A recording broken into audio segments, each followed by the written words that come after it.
Au nom puissant de Jésus. Merci, papa. Rebo Shakabra. Ouvre ta Bible dans Ésaïe 49, verset 15 à 16. Ésaïe 49, verset 15 à 16.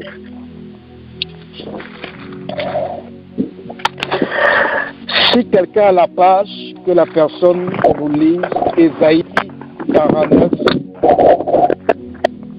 verset 15 à 16. Je lis au nom de Jésus. Amen. Une femme, l'enfant qu'elle a allaité, n'a-t-elle pas pitié du fruit de ses entrailles? Quand elle l'oublierait, moi je ne t'oublierai point. Amen. Voici, je t'ai gravé sur mes mains, tes murs sont toujours devant. Amen. Amen. Amen.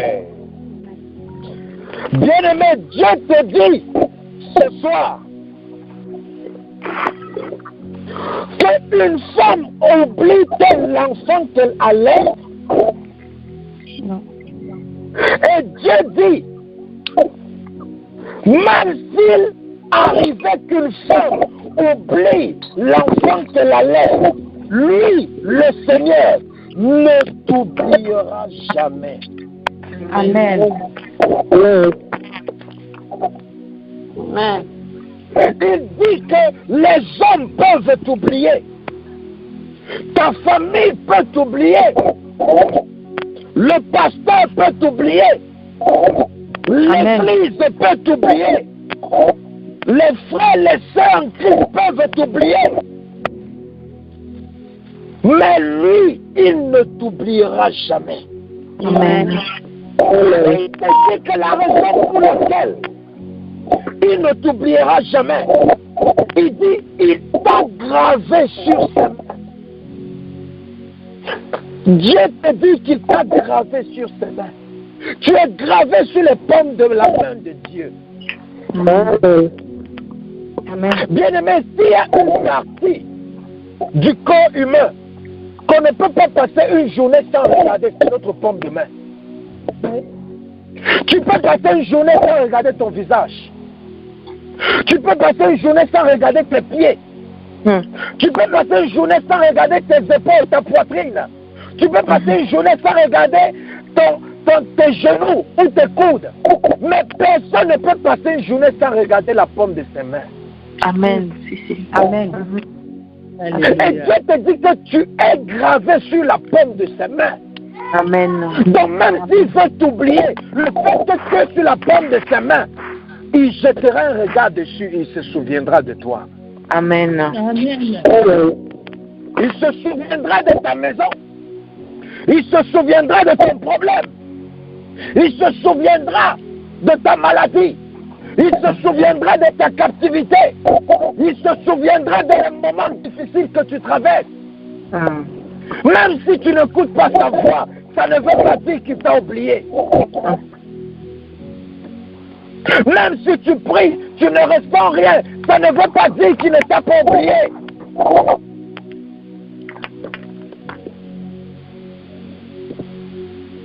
Il dit qu'il ne t'oubliera point. Il ne t'oubliera point. C'est clair.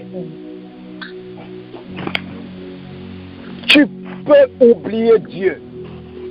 Nous pouvons oublier Dieu. Mais Dieu, même lorsque nous l'oublions, lui ne nous oublie pas. Amen. C'est pour ça que son Saint-Esprit est toujours là pour essayer de nous ramener sur le droit chemin. C'est pour ça que son Saint-Esprit est toujours là pour essayer de nous convaincre de nos mauvaises voies, de nos mauvaises décisions, de nos mauvaises actions, pour qu'on revienne à lui.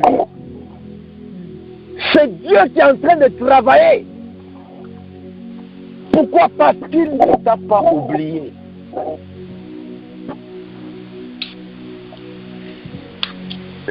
Parce qu'il ne t'a pas oublié. Le seul moment où Dieu oublie quelqu'un, c'est quand la personne meurt. Vous savez ce que Jésus-Christ a dit sur la croix? Père, Père, Pourquoi m'as-tu abandonné? Jésus a dit, Père, pourquoi m'as-tu abandonné? Parce que Jésus voyait la mort. Il voyait la mort venir. Tant que tu es encore vivant, Dieu ne t'a pas abandonné. Amen. Lorsque tu es mort, Dieu ne fait plus rien pour toi. Tu dois seulement faire face au jugement. Mais tant que tu es encore en vie, Dieu ne t'oubliera pas. Amen. Et si tu sais que Dieu a dit dans sa parole qu'il ne va point t'oublier, tu dois aussi savoir que tu ne dois point te fatiguer d'espérer. Amen.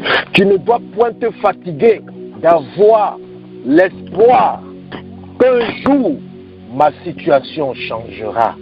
Amen. Tu ne dois pas te lasser de persévérer qu'un jour je serai guéri, qu'un jour je serai restauré, qu'un Amen. jour je serai béni, qu'un jour je serai marié, qu'un Amen. jour je serai dans la paix. Tu ne dois pas te lasser. Tu ne dois pas te lasser parce que Dieu ne t'a pas oublié. Amen. Dieu ne t'a pas oublié. Amen. Et c'est pour ça que lorsque le découragement vient, souviens-toi des paroles de Dieu pour avoir la force de tenir debout.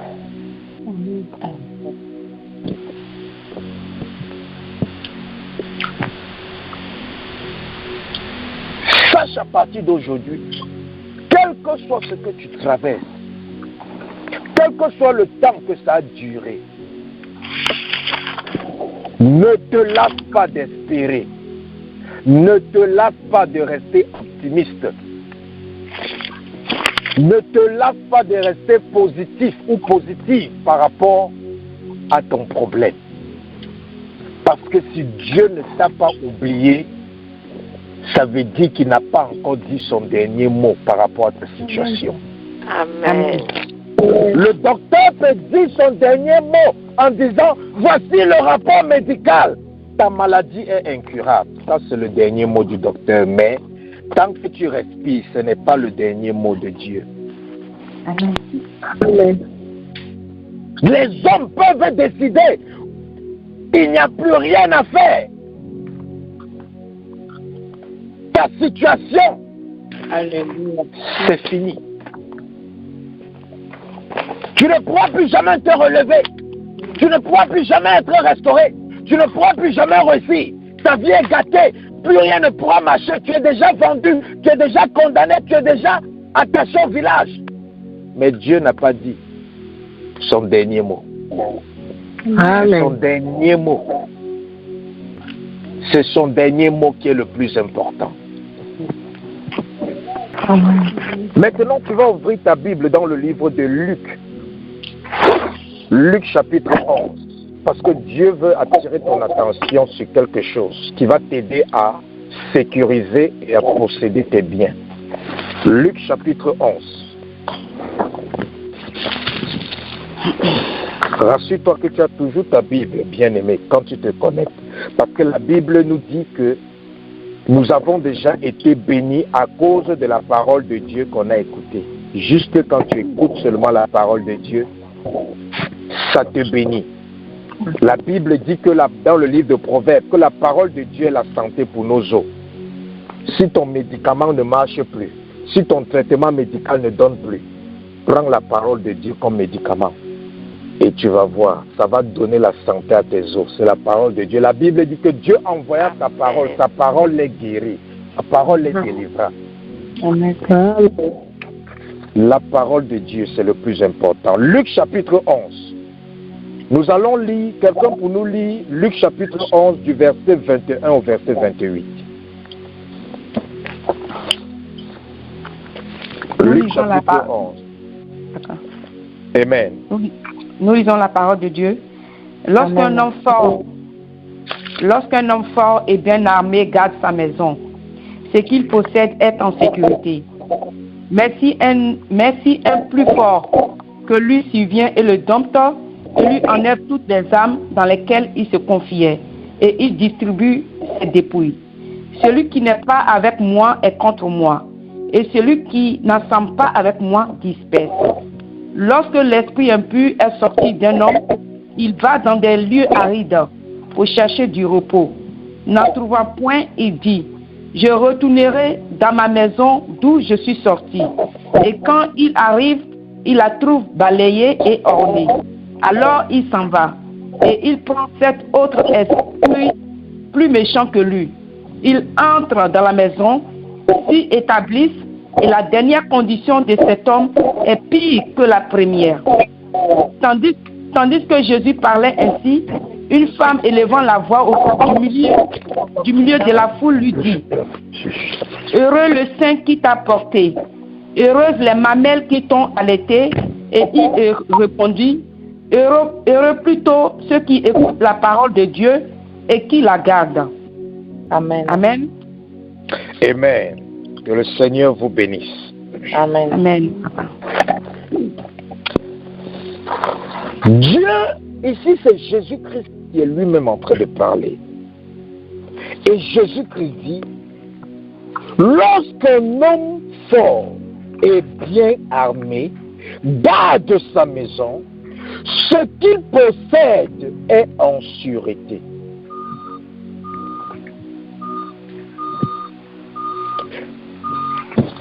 Quand un homme fort et bien armé garde sa maison, ce qu'il possède est en sûreté.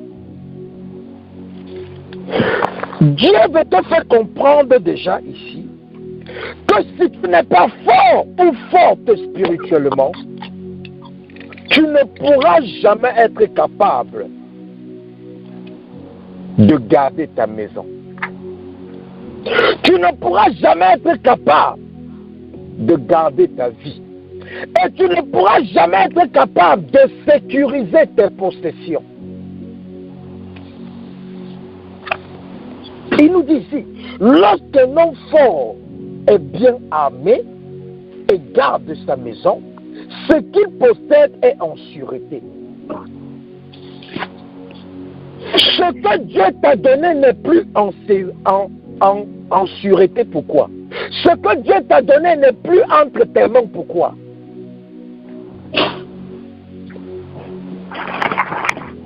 Le verset 22 nous donne la réponse. Le verset 22 nous dit: mais si un plus fort que lui survient et le dompte, il lui enlève toutes les armes dans lesquelles il se confiait et il distribue ses dépouilles.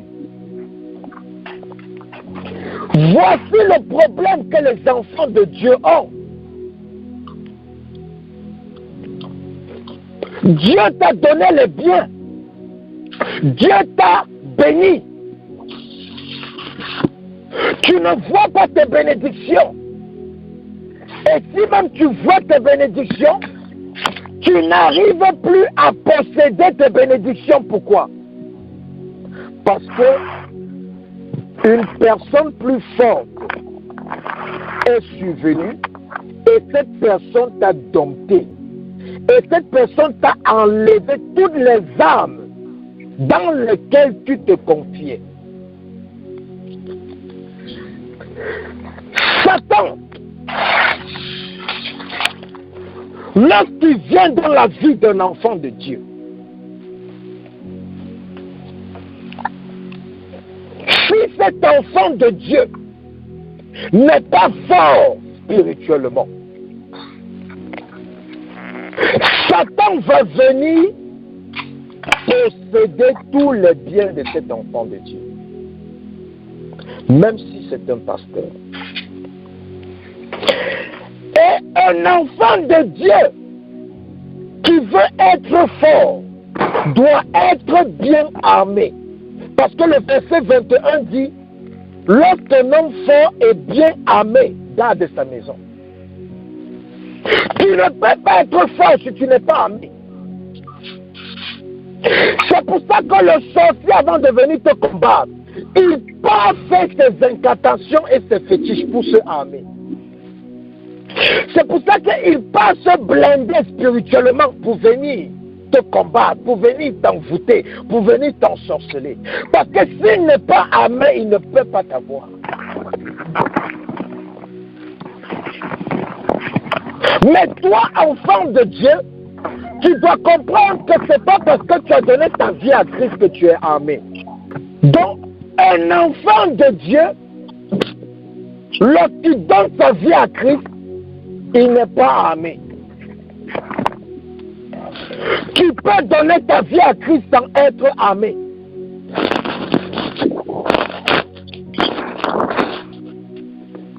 Et beaucoup d'enfants de Dieu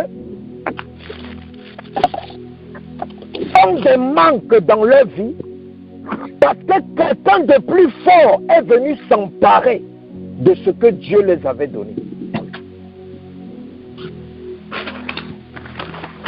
La Bible n'a pas dit ici que c'est seulement Dieu qui doit être fort en toi. Toi-même, tu dois être fort et armé. Parce que dans le livre d'Éphésiens, chapitre 6, la Bible nous parle des armes d'un chrétien. Et quand la Bible nous parle des armes d'un chrétien, la Bible nous parle de la ceinture pour vérité. La ceinture pour vérité. Ça, c'est la première arme d'un enfant de Dieu. Un enfant de Dieu qui ne vit pas dans la vérité, qui vit dans le mensonge, qui vit dans la fausseté, qui vit dans la fraude. Un tel enfant de Dieu est désarmé devant Satan. Même s'il prie, même s'il jeûne, devant Satan, il est désarmé.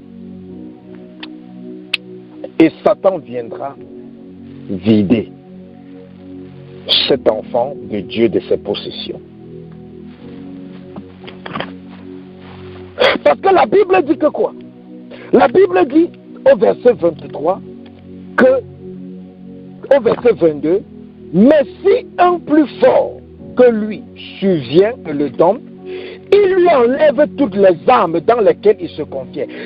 Quand Satan veut détruire la vie d'un chrétien, la première des choses qu'il fait, il désarme le chrétien. Parce que tant qu'un chrétien est armé, même dans son sommeil, Satan ne peut rien. Si Satan arrive à t'avoir dans le sommeil, ça veut dire que tu n'es pas armé. Parce que lorsque Satan veut t'avoir, la première chose qu'il doit faire, il te désarme d'abord. Parce que tant que tu n'es pas désarmé, tu vas le finir. C'est ça que le verset 22 dit, l'homme plus fort vient d'abord désarmer la personne dont il veut s'en accaparer de ses biens. Il vient d'abord pour désarmer la personne. Il vient d'abord pour désarmer la personne. Et c'est quoi les armes du chrétien? Ouvre ta Bible dans Éphésiens. Parce que la Bible nous dit ici que nous devons être forts et nous devons être bien armés pour que nos biens soient en sûreté, pour que nos bénédictions soient en sûreté. Maintenant, qu'est-ce qu'il faut faire pour être bien armé? Éphésiens chapitre 6, à partir du verset 10, dit quoi? Au reste, fortifiez-vous dans le Seigneur et par sa force toute puissante. Revêtez-vous de toutes les armes de Dieu, afin de pouvoir tenir ferme contre les ruses du diable. Tu ne pourras jamais tenir ferme contre les ruses du diable parce que tu pries stratégiquement. Tu peux prier stratégiquement. Tu peux faire des prières précises, concises. Mais tant que tu n'es pas armé de toutes les armes de Dieu, Satan va te vaincre. C'est pour ça que vous pouvez voir des personnes qui prient beaucoup, qui jeûnent beaucoup, mais ils sont toujours des victimes de Satan. Leur vie est toujours bloquée, leur vie n'avance pas. Pourquoi? Parce qu'ils n'ont pas compris que L'âme du chrétien, ce n'est pas la prière. Si on t'a dit que la prière est une âme du chrétien, non, c'est un mensonge. La prière n'est pas une âme du chrétien. Voici les âmes du chrétien ici dans Éphésiens chapitre 6. La prière est le moyen au travers duquel tu mets en valeur les âmes que Dieu te donne. Mais la prière n'est pas une âme. Non, la prière n'est pas une âme. La prière est le moyen au travers duquel tu mets en valeur ou tu utilises les âmes que Dieu t'a données. Et beaucoup de chrétiens ont cru que la prière c'était la seule âme. Et c'est pour ça qu'ils se focalisaient seulement, je dois seulement prier, jeûner, ma situation va changer. Ils ont prié, ils ont jeûné pendant des années, leur situation n'a pas changé. Pourquoi? Parce qu'ils partaient combattre comme des personnes désarmées. Si tu pars en guerre, tu n'as pas d'arme. L'ennemi à distance va te finir avec une bombe. La prière n'est pas une âme. Voici les âmes du chrétien. Voici ce qui va te donner la victoire face à l'ennemi. Parce que la Bible dit ici là, revêtez-vous des armes de Dieu afin de pouvoir tenir ferme contre les ruses du diable. Tu ne pourras que tenir ferme contre les ruses du diable avec ces armes-ci. Et tu vas maintenant mettre ces armes en valeur, ou tu vas utiliser ces armes au travers de la prière. Mais si tu pries, il n'y a pas ces armes dans ta vie, tu pries en vain. Tu pries en vain, tu jeûnes en vain.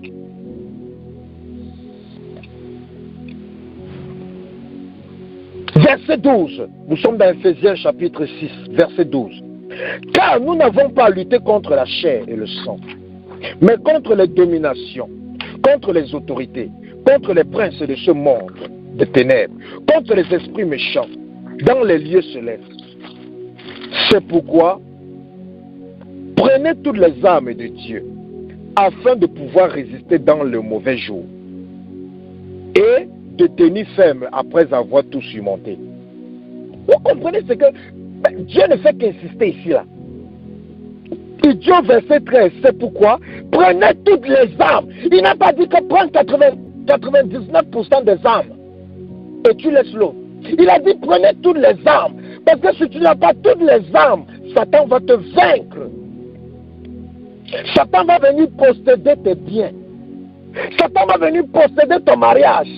Il va venir gâter ton mariage. Il va venir gâter tes enfants. Il va venir gâter ta carrière. Il va venir gâter ton ministère. Il va venir détruire ta santé. Pourquoi? Pas parce que tu ne pries pas. Pas parce que tu ne jeûnes pas. Mais parce que tu n'es pas armé.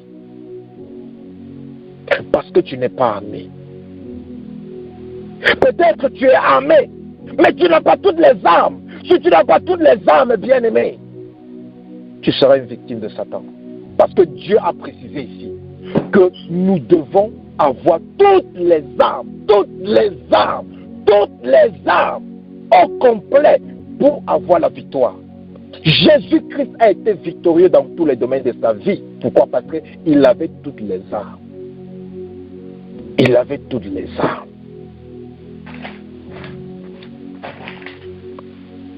Verset 13.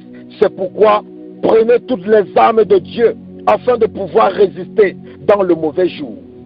Que tu sois enfant de Dieu, que tu ne sois pas enfant de Dieu, les mauvais jours vont venir. Les mauvais jours vont venir, c'est une promesse de Dieu. Que tu vives bien, que tu vives mal, les mauvais jours vont venir. Dieu n'a pas dit qu'il n'y aura pas les mauvais jours. Dieu n'a pas dit qu'il n'y aura pas les problèmes. Ça va venir. Mais Dieu dit que si tu as toutes les armes, tu vas résister quand le mauvais jour va venir. Et quand le mauvais jour va venir, tu ne seras pas une victime, mais tu seras un vainqueur. Verset 14. Et il dit aussi au verset 13, il dit, c'est pourquoi prenez toutes les armes de Dieu afin de pouvoir résister dans le mauvais jour et tenir ferme après avoir surmonté.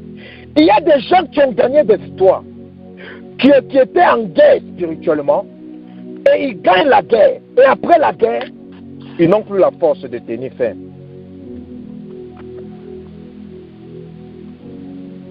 Oui, ça arrive.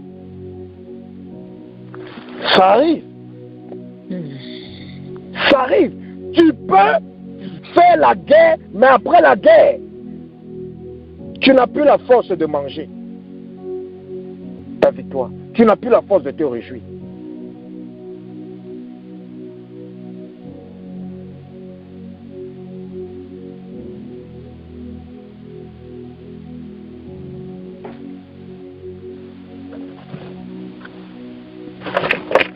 Est-ce que quelqu'un peut lire la suite à partir du verset 14?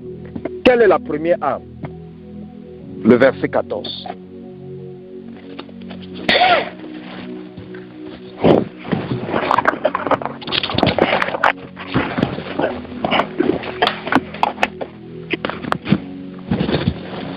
Je lis au nom de Jésus. Amen. Tenez-vous donc ferme. Ayez à vos rangs la vérité pour ceinture. Revêtez la cuirasse de la justice. Amen. Arrêtons-nous d'abord là. Ayez à vos rangs la vérité pour ceinture. Ayez à vos rangs la vérité pour ceinture. Un enfant de Dieu qui ne vit pas dans la vérité, quel que soit le combat dans lequel il va s'engager contre les forces des ténèbres, il va perdre. Il va perdre. C'est pour ça que les gens qui disent que non, il n'y a plus la puissance dans l'église. Non, les sorciers sont plus forts que les chrétiens. Non, ce n'est pas que les sorciers sont plus forts que les chrétiens. Les sorciers sont plus forts que les chrétiens qui sont désarmés. Lorsqu'il n'y a pas la vérité, tu dois avoir la vérité pour ceinture. Lorsque quelqu'un s'habille et il met la ceinture, c'est pour soutenir son pantalon ou sa jupe. Si la ceinture n'est pas là, qu'est-ce qui va se passer? Le pantalon ou la jupe va descendre. Et ta nudité dehors. Ta nudité dehors. Quelqu'un qui ne vit pas dans la vérité, il est nu devant Satan. Il est nu. Satan peut le frapper comme il veut. La personne est déshabillée devant Satan. Satan peut le frapper comme il veut.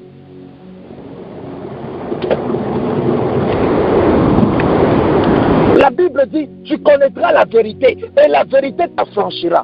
Donc, si tu ne vis pas dans la vérité, qu'est-ce qui va te délivrer? Parce que la Bible dit que c'est la vérité qui va nous rendre libres. C'est la vérité qui va nous affranchir.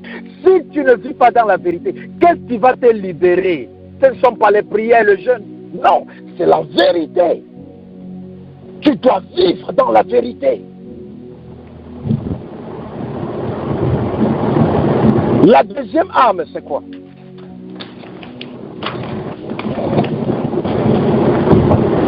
Revêtez la cuirasse de la justice. Amen. La cuirasse de la justice.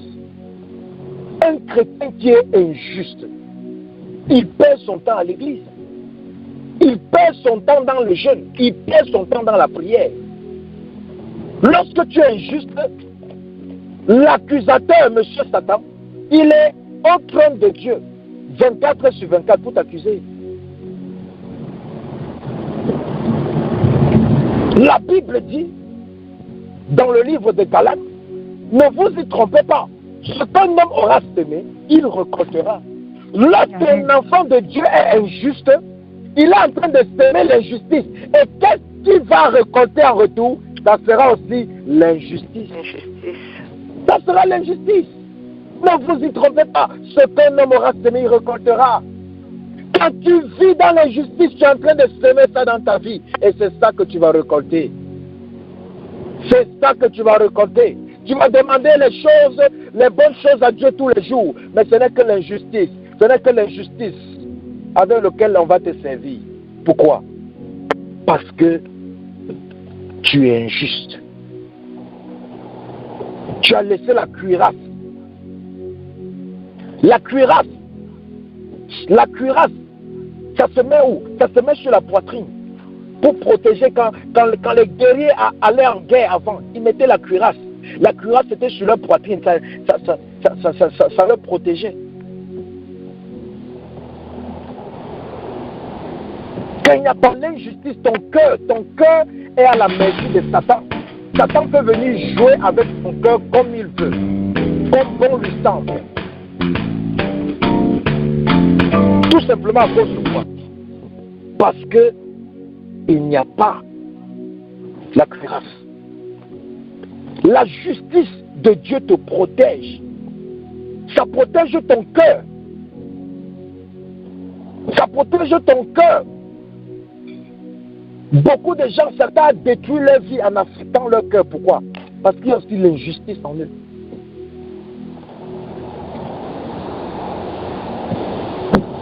Quelle est l'âme qui suit la prochaine âme? Mettez pour chaussure à vos pieds le zèle que donne l'évangile de paix. Amen. Mettez pour chaussure à vos pieds le zèle qui donne l'évangile de paix. Le zèle pour chaussure. Tes chaussures là, où tes pieds vont là, c'est très important dans ta vie. Où tes pieds t'amènent, c'est très important dans ta vie. Les pieds, il faut faire très attention aux pieds. Parce que la Bible, même Jésus-Christ a dit à ses serviteurs, que lorsque vous arrivez dans une maison, et vous voyez qu'on ne vous reçoit pas bien là-bas, tapez la poussière qu'il y a sur vos pieds de cette maison-là avant de partir.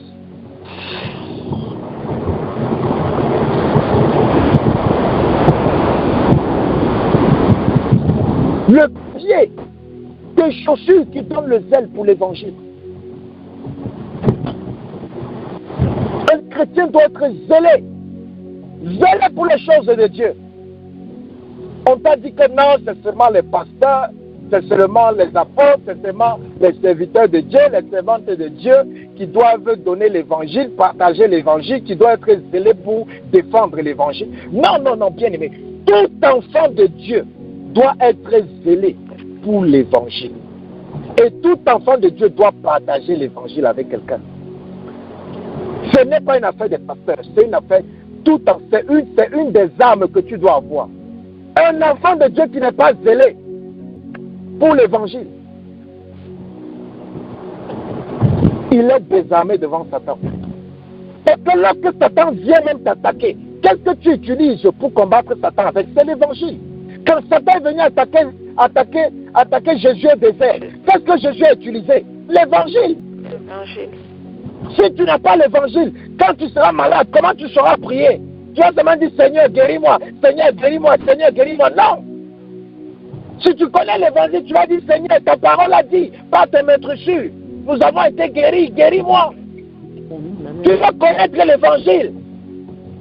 On vient perturber ton mariage, mais tu dis que Seigneur, ta parole a dit que nul ne sait pas ce que tu as mis ensemble. Alors Seigneur, que mon mariage soit restauré, que l'ennemi soit dispersé par le feu. Et quand tu pries avec l'évangile comme ça, là, ta prière est précise, ta prière devient efficace. Amen. Mais les chrétiens n'ont pas l'évangile et ils prient seulement comme si c'était des poèmes. Seigneur, je t'adore. Seigneur, tu es comme la rosée du matin. Oh, ta présence, lorsque ça me touche, j'ai la chair de poule. Mais bien aimé de prier comme ça, ça va t'aider comment? Ça va t'aider comment? Ça, c'est les poèmes. C'est les poèmes. C'est les poèmes. Il faut prier avec l'évangile. Il faut prier. À partir de maintenant, fais tes prières avec la parole de Dieu. Tu vas voir, ça va commencer à marcher. Amen. Amen. Tu dois avoir le zèle pour l'évangile. Quand tu n'as pas le zèle pour l'évangile, tu ne pourras pas défendre l'évangile. Il y a des chrétiens, ils voient des gens qui sont dans le fond, ils n'ont même pas le courage de dire que ce que tu fais là, c'est pas bien. Ce que tu fais là, c'est le vol, c'est pas bien. Tu vois quelqu'un en train de faire mal, mais tu ne fais rien. Tu le sang de la personne est entre tes mains. On ne dit pas de forcer les gens à se comporter bien, mais tu dois au moins leur dire que ce que tu as fait là, ce n'est pas bien, c'est un péché. Dieu n'aime pas ça. Maintenant, si la personne veut, il l'accepte. Si la personne ne veut pas accepter, c'est son problème. Mais toi, tu continues ta route, tu as fait ta part. Tu as démontré ton zèle pour l'évangile. Tu as démontré ton zèle pour l'évangile. Tu dois avoir les chaussures du zèle qui donne l'évangile. Donc tu es appelé à donner l'évangile. Un chrétien qui ne donne pas l'évangile, Satan va toujours battre ce chrétien. Satan va toujours battre ce chrétien. Tu dois donner l'évangile quelque part. Même dans ta maison, tu peux donner l'évangile. Tu as les amis, tu peux donner l'évangile. Tu as les collègues au travail, tu peux donner l'évangile. Mais ne dis pas que non, Dieu ne m'a pas appelé à partager la parole, Dieu ne m'a pas appelé à prêcher, Dieu ne m'a pas appelé à être un évangéliste. Non. Il est même dit que si tu ne connais même pas la parole de Dieu, partage au moins ton témoignage. Partage ton témoignage. Au moins Dieu a fait quelque chose pour toi. Même si tu ne sais pas comment parler de l'évangile, partage ton témoignage. J'avais ceci. J'ai prié. Et Dieu est intervenu. Ça, c'est l'évangile.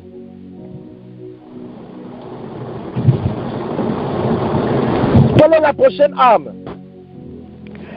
Prenez par-dessus tout cela le bouclier de la foi, avec lequel vous pourrez éteindre tous les traits enflammés du malin. Amen. Le bouclier de la foi. Vous savez, un guerrier, quand il part en guerre, il a toujours le bouclier sur sa main. De manière à ce que si tu le lances une flèche, il va bloquer cette flèche avec le bouclier. Et il pourra maintenant utiliser l'épée qui est dans l'autre de sa main pour te mettre ça dans les intestins. Donc le bouclier de la foi. Le bouclier de la foi, c'est là pour bloquer les flèches, les traits enflammés du malin. Les traits enflammés du malin, c'est quoi? Ce sont les flèches. Quand la Bible parle des traits, ce sont des flèches. Beaucoup d'entre vous, l'ennemi qui vous combat, il ne vient jamais proche de vous. Il reste à distance, il lance les flèches. Mais parce que tu n'as pas la foi, tu n'as pas l'assurance en Dieu, les flèches que ces gens-là lancent, ça vient, ça te prend. C'est la flèche, c'est le bouclier qui est là pour empêcher les flèches diaboliques de venir te prendre. C'est comme ça que Satan envoie les flèches du doute. Quand tu doutes, Dieu ne peut plus exaucer ta prière. C'est comme ça que Satan envoie les flèches de la tristesse. Quand tu es triste, le Saint-Esprit ne peut plus travailler en toi. C'est comme ça que Satan envoie les flèches de l'incrédulité. Quand tu es incrédule, c'est fini. Dieu ne peut plus faire quelque chose. Satan envoie les flèches des plaintes.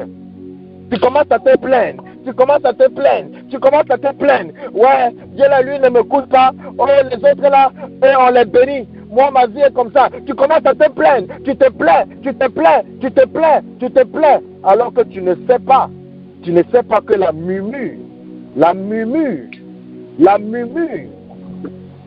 attire la malédiction sur les enfants de Dieu. Murmurer contre Dieu, ça maudit. Ça maudit. Ça maudit. Ça maudit. Ça maudit. Satan aussi, il envoie d'autres flèches. Les flèches du regret. Tu commences à regretter. Tu commences à regretter. Tu regrettes. Ouais. Pourquoi j'ai même donné ma vie à Christ là? Depuis que j'ai donné ma vie à Christ là même. Avant au moins. Avant les femmes accostaient, les hommes accostaient. Et depuis que je commence à lancer le feu là, les gens me voient d'ailleurs, ils fuient seulement. C'est comme si même il y a seulement une couverture diabolique sur moi qui chasse les gens. Depuis que je prie là, avant les choses étaient faciles pour moi. Pasteur, maintenant les choses sont bloquées. Maintenant les choses sont bloquées, pasteur. Les choses sont bloquées. Les choses sont bloquées depuis que je prie là, mon lieu de service. Les gens se comportent bizarrement. Tu commences à regretter, alors que tu ne sais pas que c'est une bonne chose. Tu ne sais pas que le feu qui est en toi commence à brûler les démons qui sont dans les gens là. Amen. Et c'est pour ça qu'ils ne viennent plus vers toi. Amen. Le feu qui est en toi commence à mettre mal à l'aise tes collègues. C'est pour ça qu'ils ne veulent plus s'approcher de toi. Parce qu'ils ont les mauvais esprits en eux. Et le bon esprit qui est en toi commence à brûler l'esprit. Et toi tu te plains. Tu te plains, tu regrettes. Tu regrettes que quelle est cette vie qu'on a dit que si tu donnes ta vie à Christ, tu seras béni, tout va aller bien. Mais depuis que j'ai donné ma vie à Christ, difficulté après difficulté. Tu dois savoir que l'école des hommes, on s'assoit dans une salle de classe. et quelqu'un est là pour nous donner des coups, on prend des notes. Mais l'école de Dieu, ce sont les problèmes. Si tu dis à Dieu, Seigneur, apprends-moi à pardonner, ok, Dieu va envoyer quelqu'un que tu aimes beaucoup venir t'enfoncer le clou à l'œil. Et Dieu va te dire, pardonne-le, pardonne-le. Tu vas dire, oh Seigneur, ça c'est trop dur. J'ai encore mal à l'œil. Dieu va dire que non, je suis en train de t'enseigner à pardonner. Tu dis, Seigneur, apprends-moi à aimer. Il dit, ah bon? Apprends-moi à aimer. Il dit que, ok, il n'y a pas de problème. Il n'y a pas de problème. Tu veux aimer, il n'y a pas de problème. Il va amener quelqu'un à qui tu t'es confié. Oh, la personne là va aller te vendre comme si on vendait un mouton dehors. Et après, la personne reviendra te dire que pardonne-moi, pardonne-moi, c'est les démons qui m'ont possédé. Et Dieu va te dire que pardonne. Pardonne. Tu vas dire que, ah Seigneur, Seigneur, c'est trop dur. Mais c'est ça l'école de Dieu. C'est pour ça que tu dois avoir le bouclier de la foi. Que quand Satan lançait les flèches, il lançait les flèches. La foi plus bloquer cela. La foi, ta foi puisse rejeter ces flèches, renvoyer ces flèches vers l'envoyeur. Pour que quoi que ce soit ce que tu traverses, non, tu sois dans la sérénité. Même si tu es en train de brûler, tu as l'assurance que non, Dieu a dit qu'il va pouvoir. Il a dit, son nom c'est Jéhovah Jireh, le Dieu qui pourvoit. Son nom c'est Jéhovah Rapha, le Dieu qui guérit. Quel que soit le temps que ça prend, il va me guérir. Son nom c'est Jéhovah Nissi, le Dieu qui combat pour ses enfants. Quel que soit le temps que ça prend, il va me donner la victoire dans mon combat. Amen. Il te faut le bouclier de la foi. Le bouclier de la foi. Le bouclier de la foi. C'est ça que non, sa parole dit qu'il est Shama. Il est Shama. Le Dieu qui est là, le Dieu qui est présent, il sera toujours présent. Même si je ne le sens pas, même si je n'ai pas écouté sa voix, il est présent. Il est présent parce que son nom c'est Shama, le Dieu qui est. Amen. Tu n'as pas la paix, tu dis oh shalom. Oui, shalom. Tu es ma paix. Tu es ma paix. Même si je suis en train de pleurer, je sais que d'ici demain matin, je serai en train de rire. Amen. Je serai en train de me réjouir. Alléluia. Parce que tu es ma paix. Parce que ton nom, un de tes noms que tu as, c'est paix. C'est pour ça que lorsque Moïse a dit à Dieu, mais Dieu, toi tu m'envoies en Égypte aller délivrer le peuple. S'il me demande qui m'envoie, quel nom je dois donner? Dieu a dit que dis-lui seulement que je suis. Je suis. Si tu es malade, je suis la guérison. Si tu rencontres quelqu'un qui est aveugle, dis-lui que moi je suis la capacité d'ouvrir les yeux. Si tu rencontres quelqu'un qui est attristé, dis-lui que je suis la joie. Amen. Si tu rencontres quelqu'un qui est perdu, dis-lui que je suis le salut, je viens sauver. Tu rencontres quelqu'un qui est captif, dis-lui que je suis le libérateur, je suis celui qui délivre. C'est ce qu'il a dit, ah non, si je te donne un nom, ça va me limiter. Si je te donne un nom, ça va me limiter. Dis-le seulement que je suis ce qu'il veut. Qu'est-ce que tu veux? De quoi tu as besoin? Je suis ce que tu as besoin. Si tu es célibataire, tu te rencontres un célibataire sur ton chemin, dis-lui que moi le créateur, je suis monsieur le mariage. Lorsque je viens dans ta vie, je te marie. Amen. Je suis monsieur le mariage. Amen. C'est pour ça que toi, l'église, tu es l'épouse et moi, je suis l'époux.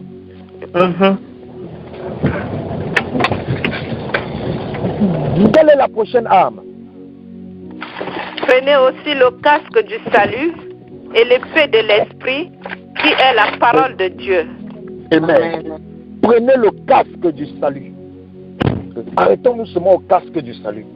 Le casque protège quoi? Ça protège la tête. La tête. La tête. Vous savez, lorsqu'on veut tuer quelqu'un facilement, on calcule sa tête. Oui. Vous voyez qu'il y a des personnes sur qui on a tiré avec l'arme. On a tiré au pied, on a tiré aux fesses, on a tiré au dos, on a tiré sur les pieds, ils ont survécu. Mais lorsqu'on dit qu'on a tiré sur quelqu'un à la tête, c'est très rare de voir que cette personne a survécu. Et même lorsque Satan vient nous combattre, c'est qu'il calcule la première des choses qu'il calcule, c'est la tête. Parce que c'est là-bas qu'il y a le casque du salut. Parce qu'il sait que s'il arrive à ôter ton salut, là, c'est fini. Tu es déjà à lui. Il sait que s'il ôte ton salut, tu es déjà un salut. Vous savez, quelqu'un peut être en train de marcher sous la pluie. Tant que sa tête est couverte, même si ses pieds sont mouillés, la personne a l'impression qu'il n'est pas trempé. Oui. La personne a l'impression qu'il n'est pas trempé. Mais lorsque la pluie commence à toucher un peu sa tête, la personne maintenant sent comme s'il est vraiment mouillé. Mais quand sa tête n'est pas touchée là, quand sa tête est encore protégée, lui il se sent comme si quelqu'un qui n'est pas trempé. Ta tête là, c'est là-bas où il y a le salut. C'est pour ça que tu dois avoir le casque du salut. C'est pour ça qu'on disait aux gens que comment tu veux être délivré alors que tu n'as pas encore donné ta vie à Christ. Tu n'as pas encore reçu le salut. Tu veux qu'on te délivre de quoi? C'est l'âme du chrétien, le casque du salut. Tu n'as pas encore donné ta vie à Christ. Tu veux qu'on prie pour que tu sois guéri. Ok, on va prier, tu seras guéri. Mais la maladie là va revenir. Pourquoi? Il n'y a pas de casque du salut. Tu n'as pas encore reçu le salut. On reçoit le salut en donnant sa vie à Christ.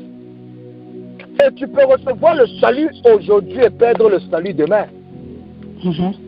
Parce que si je reçois le salut aujourd'hui, demain matin, je pêche. Je ne me repens pas. Le salut là disparaît. L'âme qu'on perd le plus dans notre vie, c'est le salut. Hein? Le casque là. Parce que dès que tu fais un péché directement, le salut n'est plus là. Pourquoi? Parce que si tu meurs science ténante, tu vas aller en enfer parce que tu ne t'es pas repenti de ce péché. Mais lorsque tu commets un péché, directement tu te repens, le casque du salut revient sur ta tête. Ça revient instantanément sur ta tête.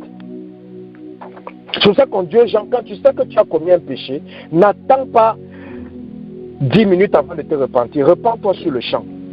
Parce que tu ne sais pas le temps que le casque du salut est parti, tu ne sais pas ce que Satan va venir infiltrer dans ta tête. Tu ne sais pas les pensées qu'il va venir infiltrer dans ton cerveau. Tu ne sais pas les imaginations qu'il va venir te donner. Donc tu as besoin du casque du salut. Le prochain, quelle est la prochaine arme après le casque du salut? Et l'épée de l'esprit qui est Voilà. la parole de Dieu. Amen. L'épée de l'esprit. L'épée de l'esprit. Voilà les armes de Dieu. Voilà les armes de Dieu. Quand tu pries souvent là, tu dois souvent dire que Seigneur, au nom de Jésus, je déploie l'épée de l'esprit. Je me lève contre les hommes forts de ma vie. Je me lève contre les géants de ma destinée. Avec l'épée de l'esprit, je commence à découper les têtes en morceaux. Amen. Tu dois prier comme ça là. C'est une âme. Mais si tu commences à prier comme ça, certains chrétiens vont dire que mais ça c'est quel genre de prière, ça c'est quel genre de prière. Alors que la Bible dit que c'est une âme. C'est une âme. Amen. Voilà comment tu utilises l'âme là, maintenant dans la prière. Mais maintenant, si tu ne connais pas la parole, tu vas déployer l'épée comment? Tu vas déployer l'épée comment? Parce que la Bible dit que l'épée qui est l'esprit. L'esprit.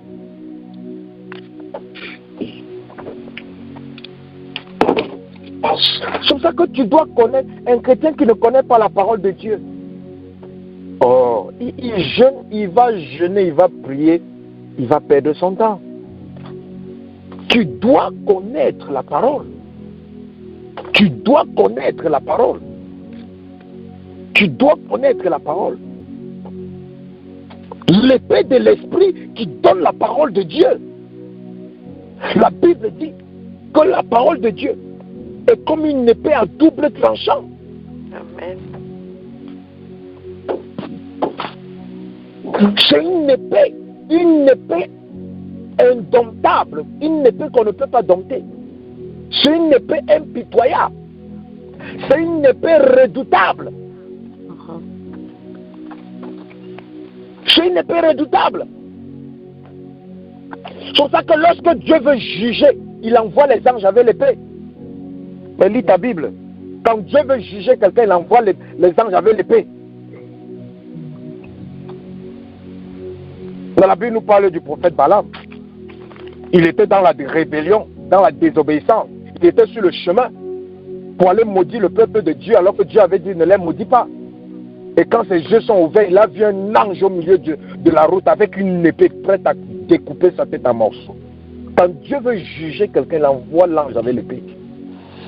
Parce qu'il dit que le feu là, peut-être ça va te brûler et après on peut guérir ça. Mais l'épée là, ça va une fois découper ton corps en morceaux. Il n'y aura plus rien à faire. Alléluia. Amen. Ah oui. Lorsque tu combats l'ennemi, tu dois avoir un vocabulaire violent, un vocabulaire qui vont les faire avoir peur. Parce que les sorciers là, ils jouent avec toi parce que tu leur parles, tu pries avec douceur. Tu pries toi avec douceur. Tu dis, oh toi, le vampire qui vient me déranger là, ne viens plus au nom de Jésus. Je ne te veux plus, je ne t'aime pas, je te rejette au nom de Jésus. Quand il suit comme ça, il rit, il est content. Il dit que, l'homme la même, la femme la même. C'est pour ça qu'il me parle avec douceur comme ça là. Non! Il faut avoir un vocabulaire comme un jour, je suivis un enfant. Je ne sais pas quel âge il avait, mais le monsieur était en train de prier. Il dit, j'écrase la tête de Satan. Et pendant qu'il est en train de prier comme ça, il écrase à son pied comme s'il est en train d'écraser quelque chose. J'ai dit que oui, mon fils, tu as reçu la révélation. Amen.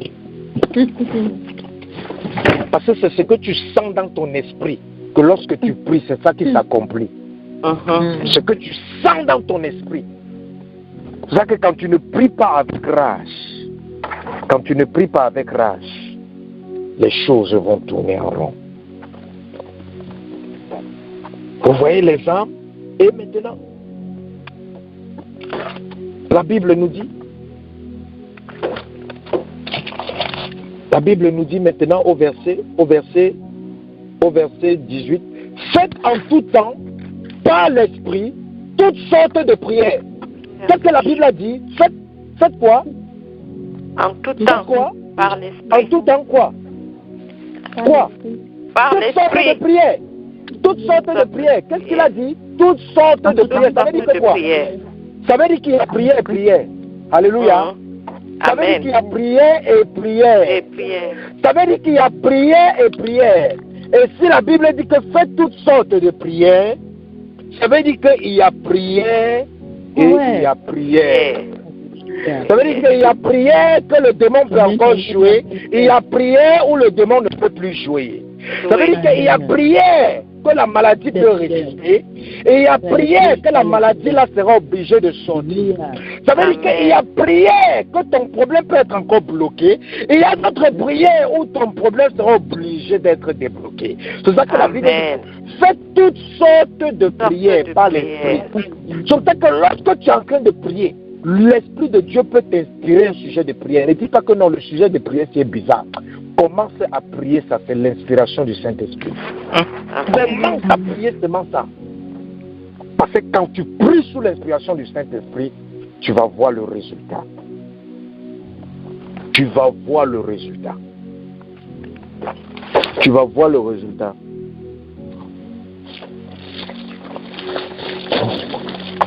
Parce qu'il ne faut pas écouter ce que les gens vont te dire lorsque tu pries. Les gens vont venir te dire, ah, ta manière de prier là, ma soeur, mon frère, ta manière de prier là, tu penses que c'est encore bien? Mais dis-lui que mais, le problème c'est que depuis je priais comme toi tu dis là, mais ma vie n'a pas changé. Donc laisse-moi aussi essayer une autre sorte de prière. Parce que depuis je prie comme toi tu me demandes de prier là, mais ma vie ne change pas. Ma vie ne change pas. Donc laisse-moi essayer quelque chose d'autre.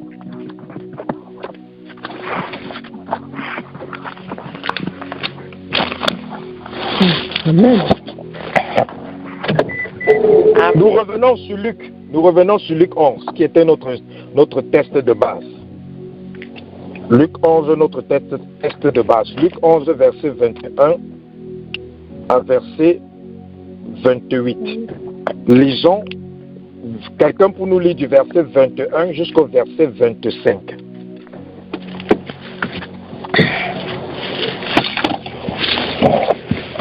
Luc 11, quelqu'un pour nous lire de 21 à 25.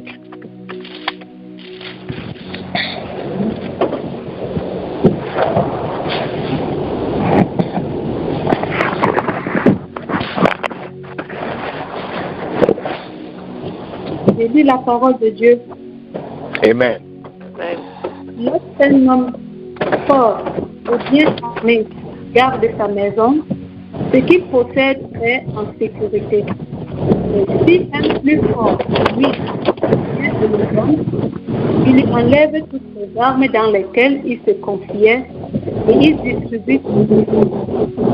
Celui qui n'est pas avec moi est confus, et celui qui n'assemble pas avec moi disperse. Lorsque l'esprit impur est sorti d'un homme, il va dans les lieux étrangers chercher du repos. N'en trouvant point, il dit, je retournerai dans ma maison où je suis sorti. Et quand il arrive, il la trouve balayée et ornée. Alléluia. Que Dieu vous bénisse. Amen. Amen. Donc, Dieu te dit que si tu n'es pas fort et si tu n'es pas bien armé, tu ne pourras pas garder ta maison. Ta maison représente quoi? Ta maison représente ta vie. Ça représente ta santé. Ça représente ton mariage. Ça représente ta carrière. Ça représente ton appel, ton ministère. Ça représente tout ce qui t'appartient. Et Dieu dit que cette personne ne pourra pas aussi maintenir ses possessions en sûreté. Dieu te donne les choses tous les jours. Satan vient voler. Pourquoi? Parce que il est plus fort. Et Dieu te dit que quand quelqu'un qui est plus fort vient pour prendre tes choses, la première chose que la personne va faire, c'est te désarmer. Donc quand Satan vient, les premières choses qu'il calcule dans ta vie, premièrement, il veut que tu ne vives plus dans la vérité. Il t'amène à vivre dans le mensonge. Il t'amène à ne plus vivre dans la vérité. Il t'amène à vivre dans la faute. Deuxièmement, il calcule la justice. Il t'amène à être injuste. Troisièmement, il calcule ta foi. Il t'amène à être incrédule. Il t'amène à douter. Il t'amène à ne pas croire. Parce que c'est que même si tu jeûnes, tu pries, tant qu'il n'y a pas ces choses-là, tu n'auras pas de victoire sur lui. Après, il t'amène à ne plus avoir le zèle. Le zèle pour chaussures, le zèle qui donne l'évangile pour chaussures. Il ne veut pas que tu partages la parole, que tu partages l'évangile, que tu dises que non, c'est pour les pasteurs, c'est pas pour moi. Ou que tu dises que non, je ne sais pas prêcher, je ne sais pas parler de la parole. Parce qu'il sait que, ouais, ça c'est une arme. Il veut que tu ne déploies plus l'épée. L'épée de l'esprit. Il veut que tu ne déploies plus ça. Donc quand il vient, il te désarme. Et lorsqu'il t'a désarmé, il vient maintenant, il joue avec ton mariage, il joue avec tes biens, il joue avec ta maison, il joue avec ta carrière. Même si tu es serviteur de Dieu, il vient et joue avec tes brebis, il vient et joue avec ton église, il vient et joue avec tes dons spirituels. Pourquoi? Parce qu'il n'y a pas ces choses-là. Vous voyez pourquoi Dieu dit que l'obéissance vaut mieux que les sacrifices. Parce que quand tu vis dans l'obéissance absolue, automatiquement, toutes les armes de Dieu là seront dans ta vie. Et c'est là que, même dans ton sommeil, tu seras en train de ronfler. Les démons qui vont venir te déranger, le feu va les brûler. Dans ton sommeil, tu seras en train de dormir. Mais quand tu vas te réveiller le matin, tu vas entendre que les sorciers de ta famille sont dans le coma à l'hôpital. Tu vas dire que mais je n'ai même pas prié contre eux. J'étais seulement en train de dormir. Donc quand tu dormais, les âmes que toi tu avais là, ça les a mis hors d'état de nuit. Amen. Ça les a mis hors d'état de nuit. Et la Bible dit, plus loin, quand un démon sort, quand un mauvais esprit sort de la maison, quand il sort, il part chercher un lieu où il va demeurer. Quand il ne trouve pas un lieu où il va demeurer, qu'est-ce que le démon dit? Le démon dit que je rentre dans ma maison. Le démon dit que je rentre dans ma maison. Le démon, il a l'audacité d'appeler ta vie sa maison. Et toi, tu es là, tu es doux. Oh, bien-aimé. Lis bien ce que la parole de Dieu dit. Hein. Le démon, lorsqu'il a cherché où il va partir, il dit que mais il n'y a pas d'autre lieu où je peux partir. Comme ma maison est ornée et vide là, aménagée, je rentre dans ma maison. Et beaucoup d'entre vous, les maris de nous, les femmes de nuit, ils appellent votre vie leur maison. C'est pour ça qu'il dit que je rentre chez moi.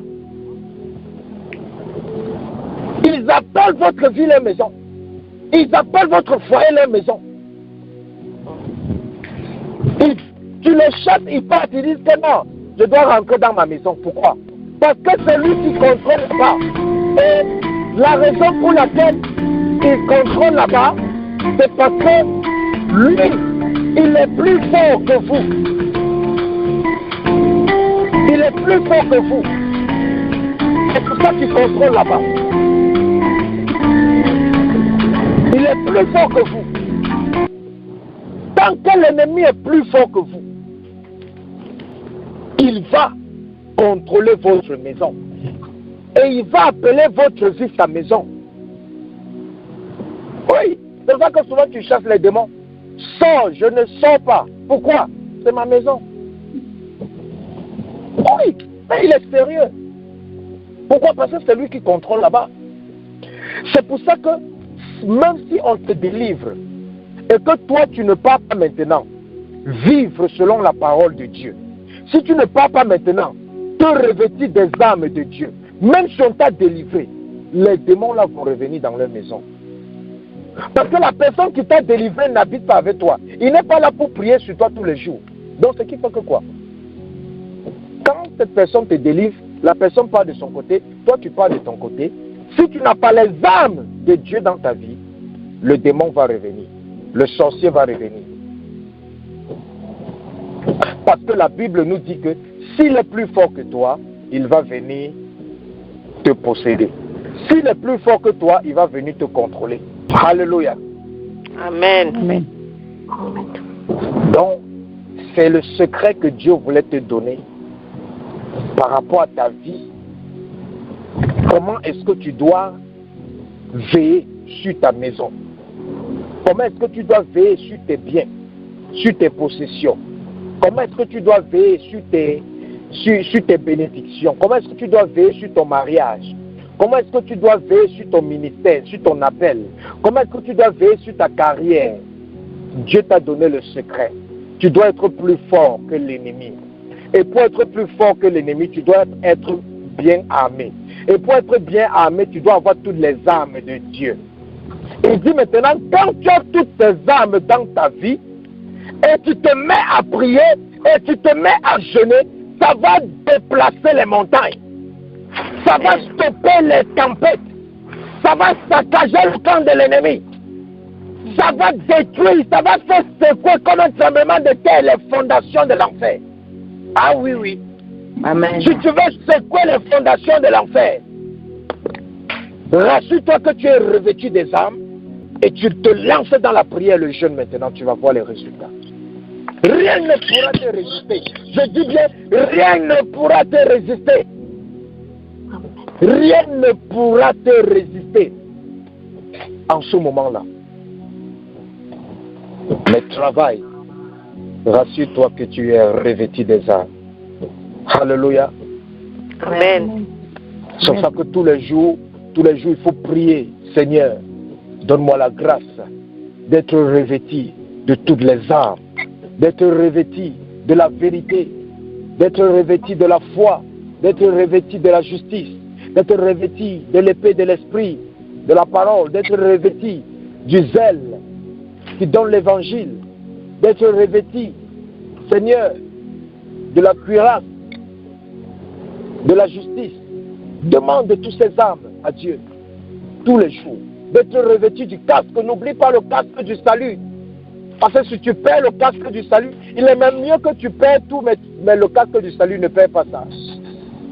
Parce que tu as besoin du casque du salut pour que lorsque tu vas mourir, tu n'iras pas en enfer, tu iras au paradis. Donc demande toujours toutes ces armes. et Dieu va te revêtir. C'est pour ça que élève ta voix. Dis Seigneur, comment ça me revêtir de toutes les âmes spirituelles au nom de Jésus. Comment t'exciter ces âmes? La foi, la vérité. La vérité. La vérité. Demande à Dieu de te revêtir. Demande à Dieu de te revêtir. Demande à Dieu de te revêtir. Demande à Dieu de te revêtir. Demande à Dieu de te revêtir. Seigneur, revêtis ton peuple. Revêtis ton peuple de toutes les âmes. Toutes les âmes. Rebo shakaraba sonderebo sekerebosa. Masekereboso. Masekerebosa. Masekerebaba. Lekontalababa. Lekenterebaba. Lekebarias Gondo. Azokotalabazo. Lekaterebosa. Masekerebaba. Lekalabazo. Lakalebozo. Masekerebosa. Masekerebosa. Masekerebosa. Masekerebosa. Rebabababababa. Revêtis ton peuple du casque du salut. Revêtis ton peuple de la ceinture de la vérité. Revêtis ton peuple de la cuirasse de justice. Revêtis ton peuple du bouclier de la foi. Revêtis ton peuple, oh, les chaussures du sexe dans l'évangile. Rabarabarebo. Revêtis ton peuple de l'épée de l'esprit, de la parole. Rabaché Kereboso, Rabaché Kereboso, Rabaché Kerebosa, Rabaché Kerebosa, Rabaché Kereboso, Rabaché Kerebabro, Reke Kereboso, Rabaché Kerebaba, Rabaché Kerebabo, Ramorabo Kerebosa, Rebo Shakaraboso, Rebo Shakaraboso, Rebababababababa, Rebabababababa, Basoko Kantereboshe, Manderebebo Skuta, Leketerebo Skuta, Masoko Terebo Skute, Masakanderebo Skute, Lekalabasanteria, Revêti,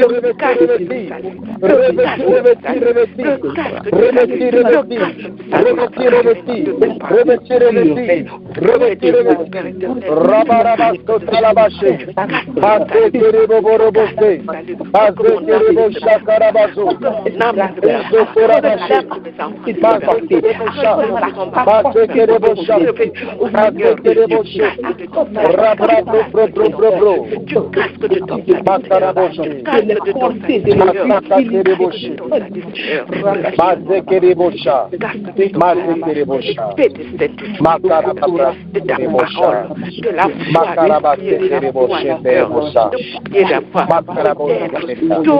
Alléluia, alléluia. Bien-aimé, tu dois savoir une chose. Tu peux avoir les armes, mais tu dois aussi entretenir tes armes. Si tu n'entretiens pas tes armes ne seront pas efficaces comme elles sont supposées être. Quelqu'un qui ne lime pas son épée ne sera plus vraiment tranchant. Et quand l'épée n'est plus trop tranchant, ça ne va plus couper comme c'est supposé couper. Ça ne va plus transpercer comme c'est supposé transpercer. Tu dois entretenir tes armes. Tu n'entretiens pas tes armes, mais la rouille, ça va commencer à se rouiller. Et quand ça commence à se rouiller, la rouille va commencer à ronger petit à petit. Et après, il y aura les trous sur ton bouclier. Et quand il y a déjà les trous sur ton bouclier, la flèche peut transpercer le bouclier et venir te toucher. Même si tu as le bouclier. Donc tu dois entretenir tes armes. Et comment est-ce que tu entretiens tes armes? La vérité. Tu dois entretenir tes armes au travers de quoi? Au travers de la méditation de la parole de Dieu et la prière. Amen. Et le jeûne. Amen. La prière, le jeûne, la méditation de la parole de Dieu, ça va te permettre d'entretenir les armes. Demande à Dieu de te donner la grâce de toujours veiller sur tes armes et maintenir les armes, tes armes spirituelles. Élève ta voix, demande la grâce. Tu as besoin de la grâce pour le faire. Demande la grâce à Dieu. Demande la grâce à Dieu pour veiller sur les armes, pour pouvoir entretenir bien tes armes. Rebo Chakarababaria Rebozo.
Donne-nous la grâce, Seigneur. Donne-nous la grâce, Jésus. Donne-nous la grâce, Jésus. Donne-nous la grâce, Jésus. Donne-nous la grâce. Donne-nous la grâce. Donne-nous la grâce. Donne-nous la grâce. Rebobo, Takatolobo, Lekotola Base, Leketelebosi, Manderebo Kado, Rekotola Base, Rabraketorobo, Rikotola Base, Makaraba Broko, Rekotorobo, Base Terebose, Rekotola Base, Rabrokotola, Iketelia, Kataliate, Rekotola Base, Rebrakotola Basia, Ikatala Base, Leketelebosu, Basuta, Ikatala Biato, Ikatala Biato, Ikatala Biato, Lekatalia, Katolia Braki, Mandereberia Skuta, Ikotoloba Braki, Reboskutaria Kanderebosha, Rakatenderebosha Karia. Alléluia, Alléluia, Alléluia. Alléluia. Donc, bien-aimé, souviens-toi d'Ésaïe 49, verset 15 que Dieu t'a donné aujourd'hui. Amen. Verset 15 à 16. Il t'a dit que même si une femme oublie l'enfant qu'elle allait, lui, il ne t'oubliera point. Amen. Il a dit au verset 16 qu'il t'a gravé sur la paume de sa main, afin qu'il puisse toujours se souvenir de toi. Donc, quel que soit ce que tu traverses, ne te décourage pas. Continue à espérer, car c'est ton espérance qui va te donner ce dont à quoi tu espères. Et la parole de Dieu est là pour te reconforter lorsque tu passes des moments difficiles. Amen. Travaille sur les armes de Dieu dans ta vie, et quand tu vas combattre avec ces armes, tu auras toujours la victoire. Amen. Donc, bien-aimé, va dans la paix de Christ, que les anges de l'Éternel soient avec toi pour te garder, pour te protéger, et que le Saint-Esprit et sa présence t'inondent